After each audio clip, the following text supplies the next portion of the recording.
Very good morning दोस्तों। आज की शुरुआत जो है मैं कर रही हूँ अपने व्लॉग की लंच टाइम से। और मैं बना रही हूँ गर्मा गर्म वेजिटेबल्स। तो 2-3 तरह की वेजिटेबल्स होंगी जो उत्कर्ष और उत्कर्ष के पापा को बहुत पसंद है। तो ये है सेब, और ये बन रही है उत्कर्ष के पापा के लिए। ये आलू परवल की सब्ज़ी जो बन रही है दादा दादी के लिए, उनकी फेवरेट है। और सभी की मैं भुजिया बना रही हूँ, कोई भी ग्रेवी वाली सब्ज़ी नहीं है क्योंकि दाल तड़का बन रही है। और उत्कर्ष की फेवरेट सब्ज़ी भी बनाई है मैंने, जो कि है भिंडी, और ये मुझे भी बहुत पसंद है इस तरह की भुजिया। तो बस हम लोगों का फेवरेट लंच आज बन के तैयार हो रहा है।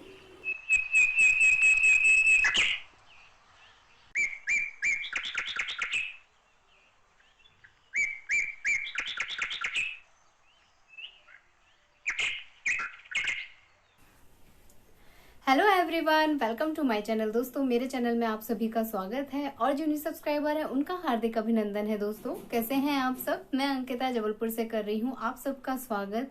और दोस्तों, मुझे बहुत अच्छा लगा। मैंने बहुत सारे लोगों के छठ पर्व का व्लॉग देखा और मैंने टीवी में भी छठ पर्व को मनाते हुए देखा। मुझे पता नहीं क्यों समहाउ छठ बहुत अच्छा लगता है। जिस तरह से पूरा परिवार कोऑपरेट करता है, मिल के पूजा करता है, चाहे वो स्त्री हो, लड़कियां हो, पुरुष हो, बच्चे हो, सब अपना अपना योगदान देते हैं। तो मुझे ये खास बहुत अच्छा लगता है। और दूसरी चीज, लोग कहते हैं कि उगते हुए सूरज को तो सब लोग पूजते हैं, डूबते हुए सूरज को कोई नहीं पूजता है। लेकिन छठ पर्व ऐसा होता है जिसमें शुरुआत डूबते हुए सूरज को अर्घ देके ही करते हैं और फिर अगले दिन जो है उगते हुए सूरज को अर्घ देके महिलाएं पारण करती हैं। तो कितना महत्व है इसका, कितना इसका ज्यादा प्रभाव है और बहुत आस्था है। मुझे तो इस बार पता चला कि इसमें मनौती भी होती है, कुछ सूप मानते हैं। अब सूप में क्या मानते हैं वो डिटेल में नहीं पूछ पाई। और मेरा ना मन था कि मैं वो शाम वाला अर्घ जो हमारी कॉलोनी में होता है वो कैप्चर कर पाऊं, लेकिन मैं लेट हो गई थी। एकदम एग्जैक्ट नहीं पता होता ना कि सूरज भगवान कब डूबेंगे। और महिलाएं वो पानी में पोखर बनाया होता है, उन लोगों ने एक पॉन्ड बनाया हुआ था सीमेंटेड, उसमें बहुत सारा जल होता है, उसमें हर तरह का जल वो लोग ऐड कर देते हैं, गंगा जल, नर्मदा जल वगैरह। और उसी में महिलाएं जो है घुटने घुटने तक पानी, थोड़ा उससे नीचे ही पानी रहता है, उसमें जो है खड़े होकर अर्घ देती हैं। लेकिन मुझे एग्जैक्ट टाइम नहीं मालूम था ना कि कितने बजे सूरज भगवान जी डूबेंगे। मैं पहुंचने में लेट हो गई और वो डूब गए, मतलब वो वाला प्रोसेस हो चुका था। तो मैंने वहाँ की वो पूजा जो होती है, महिलाएं गाना गा रही थी भोजपुरी में, बहुत सारे गीत गा रही थी अलग अलग ग्रुप में बैठ के, वो मुझे सुनने को मिला।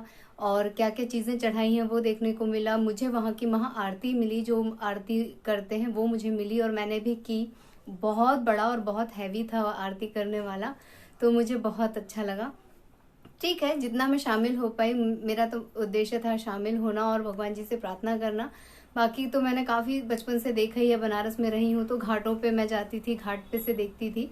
तो ओवरऑल मुझे बहुत अच्छा लगा। मैं कोशिश हमेशा करती हूँ कि मैं मतलब अर्घ टाइम पे पहुंचूं, लेकिन मैं अर्घ के टाइम पे कभी नहीं पहुंच पाती हूँ।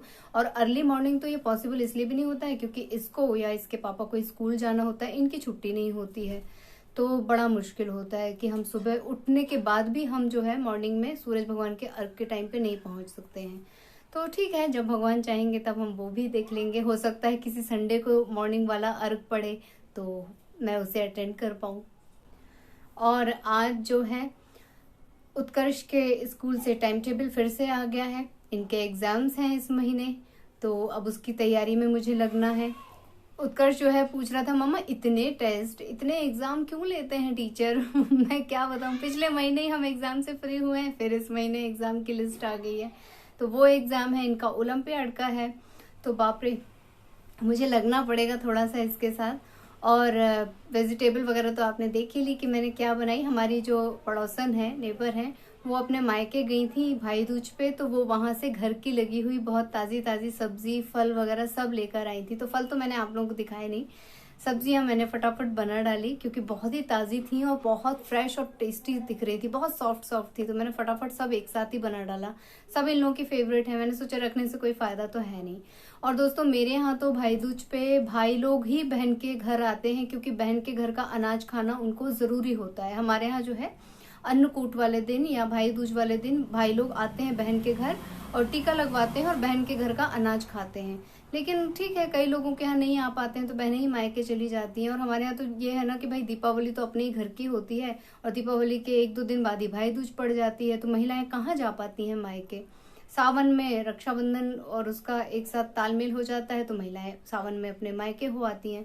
तो संयोग ऐसा था कि मेरे भाई भाभी भी आ गए और मेरा त्योहार भी बहुत अच्छा रौनक भरा हो गया। मुझे एक्सपेक्टेड नहीं था कि वो लोग आ पाएंगे, क्योंकि उन लोगों का इतनी दूर से आना इम्पॉसिबल है। पुट्टपर्ती मतलब आंध्र प्रदेश, वो वहाँ रहते हैं और वो लोग आ गए। समहाउ कुछ ना कुछ भगवान का बनाव होता है कि सब चीजें हो जाती हैं। मतलब मुझे 11 बजे पता चल रहा है कि वो लोग आ रहे हैं, तो मेरी तो खुशी का ठिकाना नहीं था। ऊपर से मुझे हदस भी थी, यार पहली बार आ रही है भाभी, पहली बार आ रही है बच्ची, कुछ दिक्कत ना हो। मैं तो कभी साथ में रही नहीं हूँ उन लोगों के, तो क्या खाते हैं क्या नहीं खाते, क्या उनको पसंद है क्या नहीं पसंद है, इतना टाइम भी मेरे पास नहीं था कि मैं उनको पूछ सकूं या कुछ कर सकूं। तो जो मुझसे बना मैंने सब कर लिया। सो ओवरऑल सारे आयोजन, सारे फेस्टिवल हमारे बहुत अच्छे बीते। बस अब यही है कि भगवान जी कृपा बनाए रखें। अब जो है इस बार सुनने में आ रहा है बहुत कड़ाके की ठंड पड़ेगी। जैसे बारिश खूब झमाझम हुई है लगातार, गर्मी बहुत कड़कड़ा के पड़ी है, वैसे ही ठंड भी जो है लगातार खूब तेजी से पड़ेगी। और उसमें बस हमें अपना बचाव करना है, रक्षा करना है। देखते हैं, जैसे बाकी की चीजें बिताई हैं एक दूसरे के साथ, वैसे इसे भी बिता लेंगे। और आप में से फिर किसी फ्रेंड ने मुझसे गाने की रिक्वेस्ट की है, तो मैं उनको बता दूं कि मैं गाना चाहती हूँ। हमेशा ही मैं मौका ढूंढती हूँ गाना गाने का, अच्छी तरह से अपनी आवाज़ को रिकॉर्ड करने का, फीलिंग के साथ गाने का। लेकिन हमारे ठीक बगल में काम लगने वाला है। कल खूब ईंट मिट्टी रेत गिट्टी सब गिर रही थी, उसकी दिन भर नॉइज थी, बहुत डस्ट थी।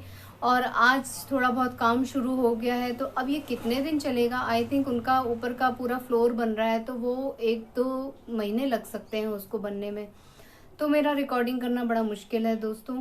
ब्लॉग तो मैं किसी तरह बना लेती हूँ, थोड़ा यहाँ का शूट कर लिया, थोड़ा वहाँ शूट कर लिया, थोड़ा बेडरूम में शूट कर लिया, या छत पे चली गई वहाँ शूट कर लिया, कुछ ऐसे ऐसे करके व्लॉग हो जाता है। मगर जब आप कभी कुछ गाने बैठते हो या कोई रिकॉर्डिंग के लिए बैठते हो, तो आपका कॉन्सेंट्रेशन, पूरा फोकस आपका सॉन्ग पे होना चाहिए, आपकी वॉइस पे होना चाहिए, फीलिंग होनी चाहिए।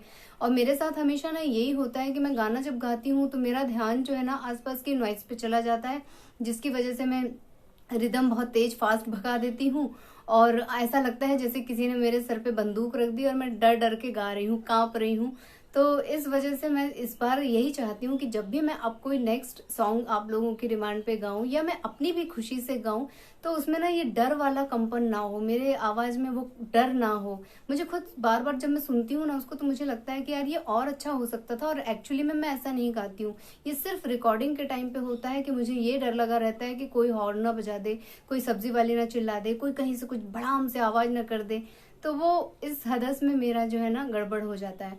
और मैं एक ही साथ गाना पसंद करती हूँ। मैं रुक के एक बार अंतरा गा लिया, एक बार कहीं मुखड़ा रिकॉर्ड कर लिया, फिर एक बार दूसरा अंतरा, वैसा नहीं करती, क्योंकि मेरा ना सुर पक्का नहीं है। मैं जब जिस मूड में जिस उसमें गाना शुरू करती हूँ वो एट ए टाइम उसी रेंज में जाता है।